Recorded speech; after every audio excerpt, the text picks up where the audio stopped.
Paul, do you want me to do this before we go? So it's 10:30 p.m.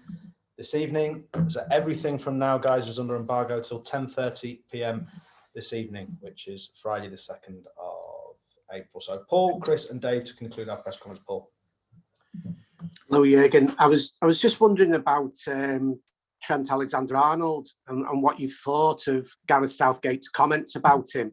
He seemed a bit off that he should mention that an England manager should mention a Liverpool player's form.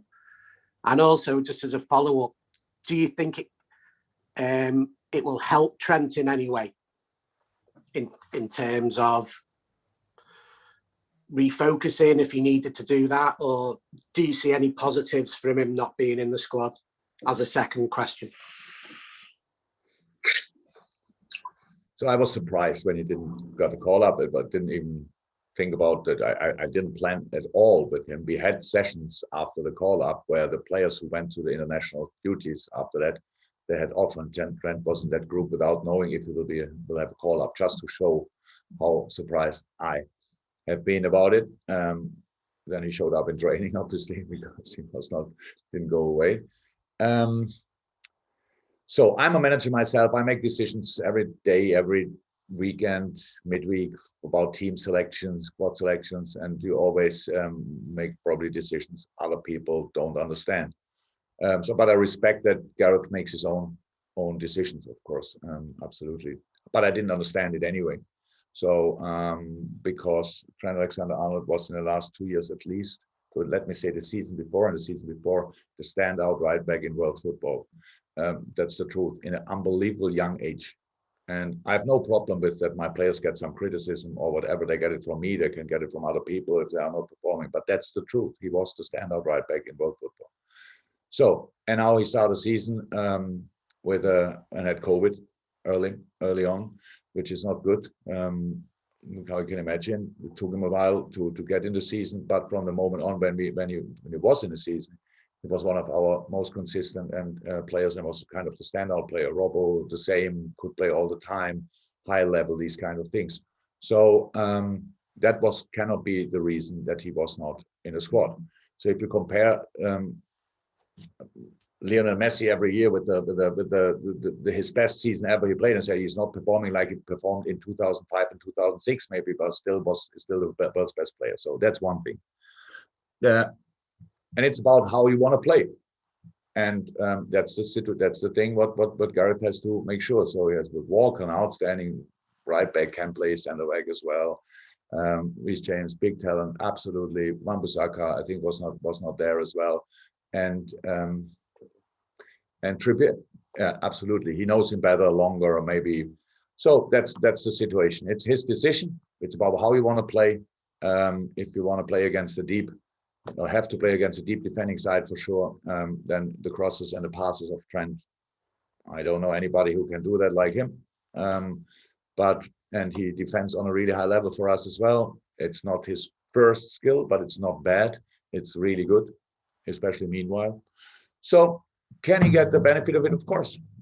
So he was not with the national team now, so he had time to train. He trained on an extremely high level. You could see he showed the reaction with no need, but he was really in the sessions, so that was good. He enjoyed the sessions a lot.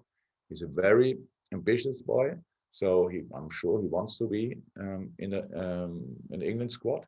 Or I know he wants to be, and he will try everything to get there again. But if Trent Alexander-Arnold is not in the squad of England, England must have an extremely good squad. Let me say it like this, and that's the situation. So how is that summary? I respected the decision, of course I do, but I didn't understand it. Okay, thank you, Paul. Comprehensive. Chris, and then Dave. Yeah, I was going to ask about Trent as well, to be honest. So. I don't know whether I need to now. I'll think of something else, though. If you want. Maybe I'll just ask you again. I probably know the answer to this question, but do you give any consideration to Tuesday night with your team selection tomorrow? No. It's Saturday, Tuesday. No. Not really. We have all available. As I said, I think all of the players who are fit. We mentioned the others who are not fit, but the players who were fit before the international break are still available. Plus Bobby. So that's the situation, and that's why what I will give consideration, but not the Real Madrid game yet. If I could just ask one more, actually. Just, in the last game, we saw Ox's little cameo there as a number 9. Was that just an impromptu thing, or is that something you're actually thinking down the line he might actually? Oh, he can do that. He can do that. He did that against West Ham as well.